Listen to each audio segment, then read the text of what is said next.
ഹിന്ദു ഐക്യവേദി മുഖ്യ രക്ഷാധികാരി K P Sasikala teacher നമ്മോടൊപ്പം ചേരുകയാണ്.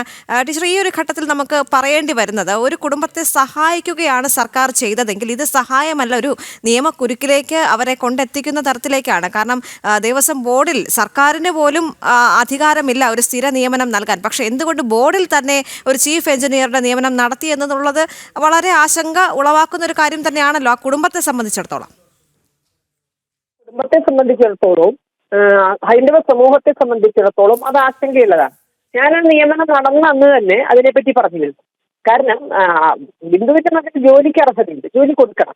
അത് ആരോഗ്യവകുപ്പിന്റെ അനാസ്ഥ കൊണ്ടാണ് നടന്നത് എങ്കിൽ കൊടുക്കേണ്ടിയിരുന്നത് ആരോഗ്യവകുപ്പിലായിരുന്നു. ആരോഗ്യവകുപ്പിൽ പോസ്റ്റുകൾ ഇല്ലാതില്ലല്ലോ.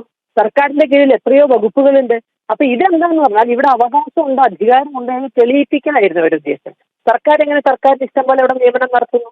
ഈ ഒരു ബിന്ദുവിന്റെ മകന് മാത്രമല്ല, ഇങ്ങനെ സർവ്വ സഖാക്കളെയും ഇതേപോലെ തന്നെ വെറും കടലാസിന് കുറിപ്പടി എഴുതി കൊടുത്താണ് പലരും. പല ക്ഷേത്രക്കാരും പറഞ്ഞിട്ടുണ്ട്, അവിടെ വന്ന് ക്ഷേത്രത്തിലെത്തുമ്പോൾ അവിടെ ഇഷ്ടംപോലെ ജീവനക്കാരുണ്ടാവും. ക്ഷേത്രത്തിൽ പിന്നെ അവിടെ ഞങ്ങളിവിടേക്ക് നിയമിച്ചിരിക്കുന്നത് ഏതിനാ അതറിയില്ല, പോസ്റ്റ് ഏതാണെന്ന് ഇഷ്ടമില്ല. ഏതെങ്കിലും സഖാക്കൾക്ക് ജോലി കൊടുക്കണമെന്ന് തീരുമാനിച്ചാൽ ഒരു വെള്ളക്കടലാസിൽ എഴുതി അങ്ങോട്ട് വിടാൻ അവർക്ക് കൊടുക്കാനുള്ളൊരു വെള്ളാനെയാണ് ദേവസ്വം ബോർഡ്. ഇത് എത്രയോ ക്ഷേത്രങ്ങളിൽ പറഞ്ഞിട്ടുണ്ട്. ഈ പല ക്ഷേത്രങ്ങളിൽ ഇങ്ങനെ വെക്കുന്ന സഖാക്കൾ ക്ഷേത്രത്തിൽ എത്തുന്ന പോലുമില്ല.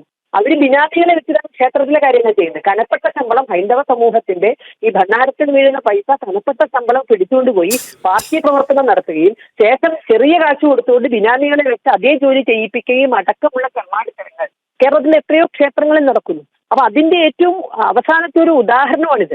അവർക്ക് നിയമിക്കാൻ അധികാരം ഇല്ല എന്ന് എല്ലാവർക്കും അറിയാം. പക്ഷെ ഞങ്ങൾക്ക് എന്താ അധികാരം? ഞങ്ങൾ കമ്മ്യൂണിസ്റ്റുകാരല്ലേ, സർവാധിപത്യത്തിന്റെ ആളുകളല്ലേ, പാർട്ടി സർവാധിപത്യമാണ് കമ്മ്യൂണിസത്തിന്റെ. അപ്പൊ ഞങ്ങൾ അതിനെ വിശ്വസിക്കും. ഞങ്ങൾ ചോദ്യം ചെയ്യുന്ന ആരാണ്?